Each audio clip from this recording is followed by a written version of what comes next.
Assalamualaikum warahmatullahi wabarakatuh. Oke, kembali lagi di Ngotakin, ngobrol seputar ketapel di Indonesia. Salam Slingshoot Lovers. Sebelum kita ngebahas pada permasalahannya yang kemarin sempat saya singgung di konten sebelumnya, alangkah baiknya siapin kopi. Kita seruput dulu, Bor.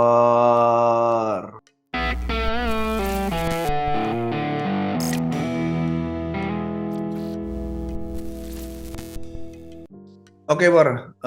Para Slingshoot Lovers. Jadi gini, kemarin itu kan kita sempat membahas bahwa setelah kita di awal membahas sebuah sejarah perjalanan ketapel itu seperti apa, kita saat ini mencoba membahas komite olahraga di Indonesia. Nah, ada berapa banyak itu komite yang ada di Indonesia? Sebelum kita membahas berapa banyaknya, semuanya sudah pada tahu belum apa itu dari komite?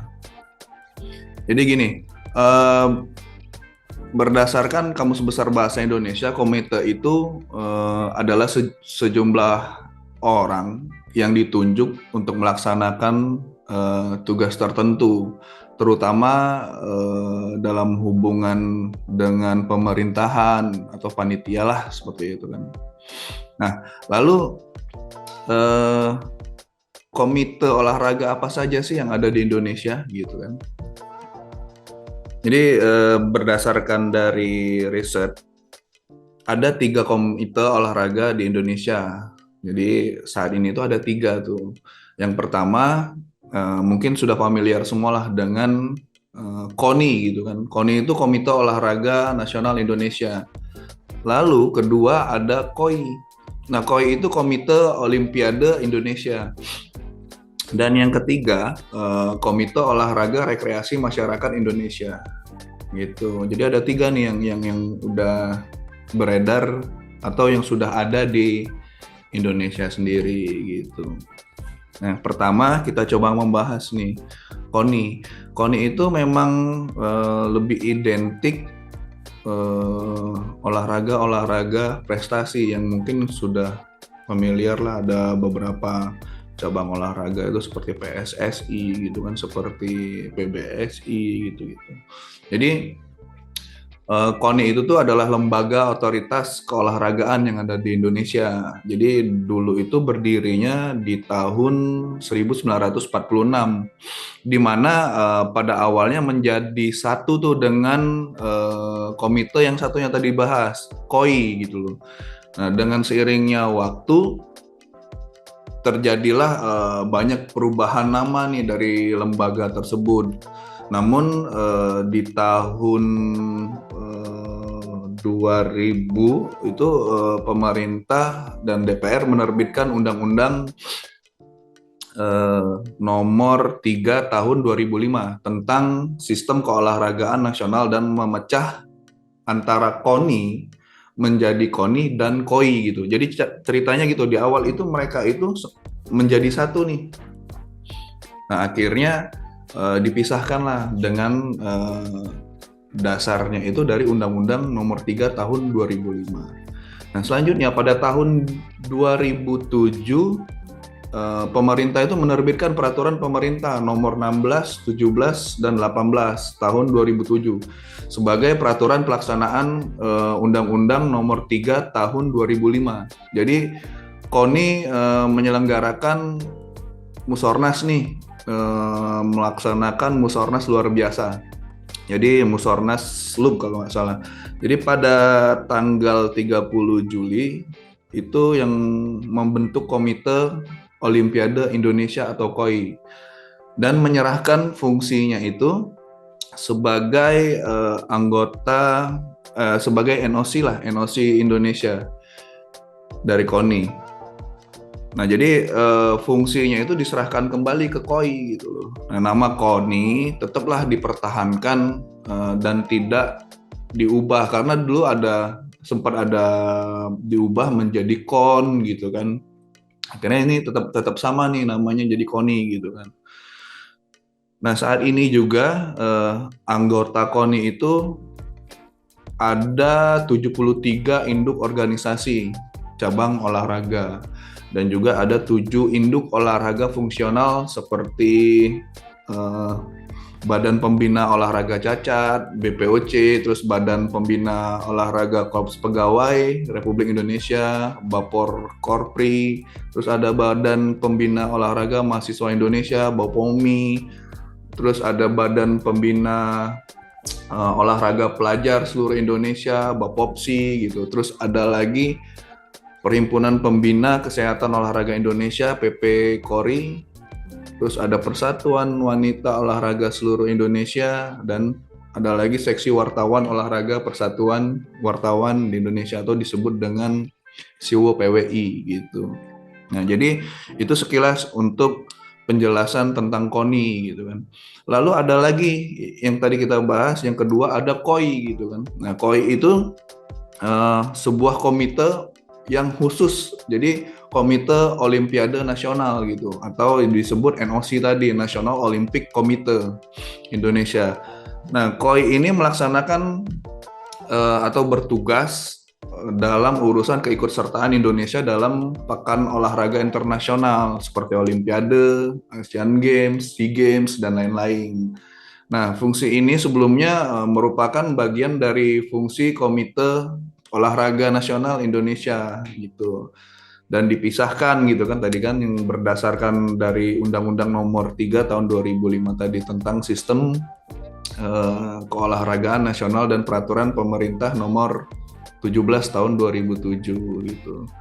Nah, KOI akhirnya diterimalah itu menjadi anggota Komite Olahraga Internasional atau IOC gitu kan, di tanggal 11 Maret 1952. Nah, namun ADART-nya itu baru diterima dan disetujui di tahun 2011. Nah, jadi itu untuk cerita singkat tentang KOI. Jadi KOI ini memang khusus mengurusi jenjang dari KONI, cuma di tahapan yang lebih luas di internasionalnya gitu. Nah, yang ketiga ini yang sekarang mungkin Slingshot Lovers tahu lah mungkin, KORMI, karena sudah mulai digaungkan KORMI gitu kan. Nah, KORMI itu sebelum menjadi komite dia itu dulu namanya FORMI gitu. Nah, FORMI itu Federasi Olahraga Rekreasi Masyarakat Indonesia. Nah, itu dulu FORMI. Jadi dia sebagai lembaga yang menaungi berbagai induk olahraga atau inorga kalau istilahnya di KORMI itu.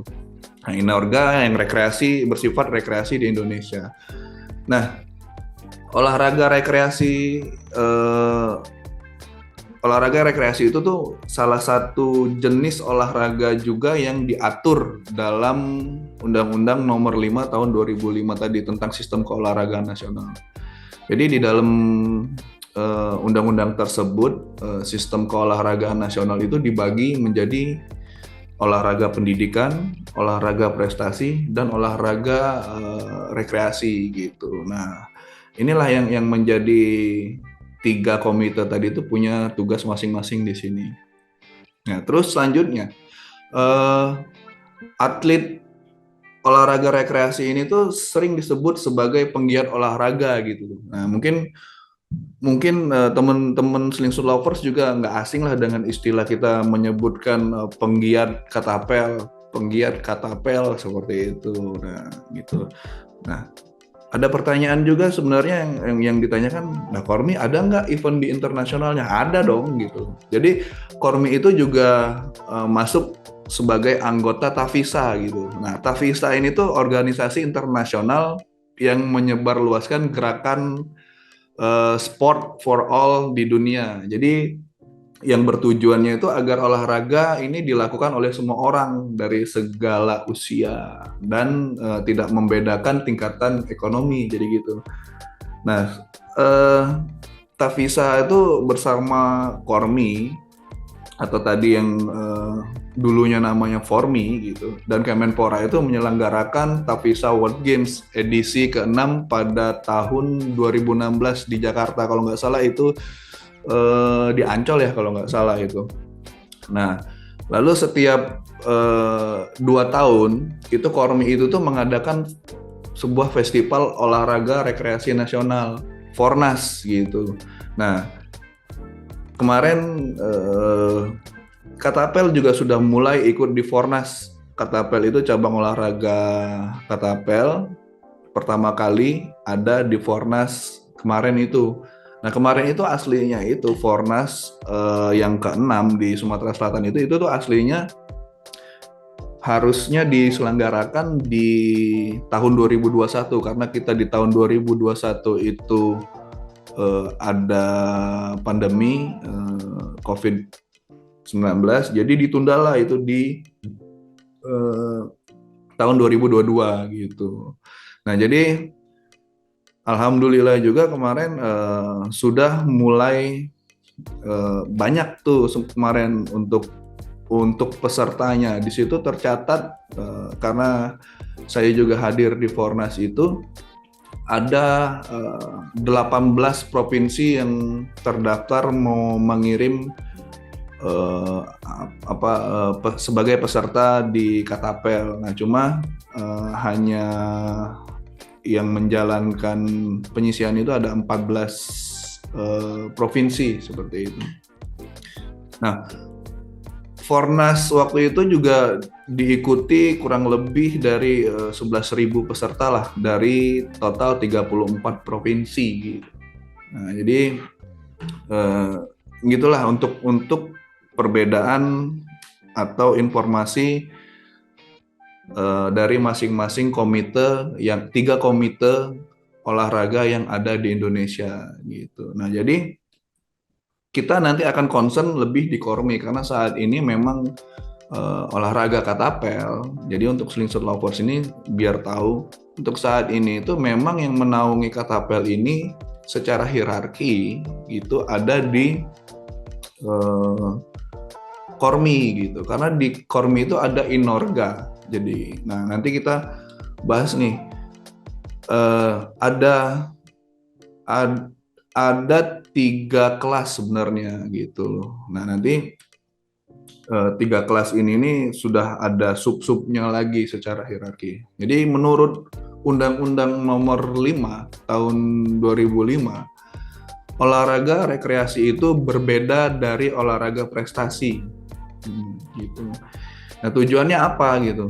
Yang pertama, tujuan dari olahraga ini, olahraga rekreasi ini nih, pertama itu memperoleh kesehatan, kedua kebugaran jasmani dan kegembiraan gitu kan. Nah, selanjutnya membangun hubungan sosial gitu, dan ketiga itu melestarikan kekayaan budaya daerah dan nasional itu. Nah, selanjutnya Kormi itu tuh saat ini nih menaungi berbagai induk olahraga atau inorga di Indonesia. Jadi tadi yang saya bahas sedikit tadi itu ada 3 kategori di dalam Kormi itu. Nah, salah satu juga informasi bahwa Kormi ini aturan olahraga rekreasi itu tidak seketat seperti olahraga prestasi gitu. Nah, 3 kategori yang ada di dalam Kormi ini ada OPT. OPT itu olahraga petualangan dan tantangan.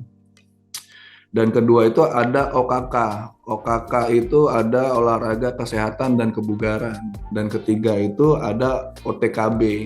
Nah, OTKB itu olahraga tradisional dan kreasi budaya. Nah, secara hierarkinya jadi dari Kormi ada 3 kategori. Nah, terus Katapel di mana saat ini gitu kan? Nah, Katapel itu saat ini ada di Portina. Nah, Portina itu adalah inorga yang di bawah OTKB gitu. Nah, jadi ketahuan kan sudah secara hierarkinya Kormi, OTKB, baru ada Portina, baru ada Katapel gitu. Nah, Portina itu apa gitu. Nah, Portina itu Persatuan Olahraga Tradisional Indonesia. Jadi di dalamnya Portina itu menaungi enggrang, katapel, tarik tambang, terus ada gobak sodor dan lain-lain lah gitu. Nah, untuk selainnya itu juga ada Federasi Seni Panahan Tradisional, Vespati gitu-gitu, dan komunitas sepeda tua, Kosti gitu-gitu. Terus ada Yayasan Pendidikan Olahraga Karate. Jadi sudah banyak sih sebenarnya di dalam Kormi ini, termasuk ada kungfu gitu-gitu. Ada BMX, terus ada airsoft. Nah, itu ada di bagian dari kategori di bawah Kormi itu tadi. Termasuk ada marching band ya. Gitu. Drum band itu juga ada di sana, termasuk juga ada barongsai seperti itu. Nah, jadi teman-teman slingshot lover sekarang sudah pada paham di mana nih gitu kan posisinya katapel ini saat ini gitu. Nah ini jadi nggak bisa sebenarnya setiap komite itu mempunyai secara administrasi itu mempunyai aturan masing-masing. Nah ketika ada sebuah komunitas baru itu memang tahapannya biasanya di Kormi ini supaya lebih memasyarakatkan dulu, supaya penggiatnya semakin ramai. Nah, seandainya memang perkembangannya memang signifikan atau penggiatnya sangat besar, itu sangat tidak menutup kemungkinan itu nanti akan direkomendasikan juga atau masuk ke jenjang yang lebih serius ke prestasi di bawah KONI gitu. Jadi itu pembahasan kali ini tentang komite yang ada di Indonesia. Oke, Bor. Semoga kita semua dalam keadaan sehat walafiat. Salam sehat. Semoga tetap semangat untuk mensosialisasikan katapel. Salam slingshot lover. Bukan bicara kiri, bukan bicara kanan. Kita bicarakan Indonesia.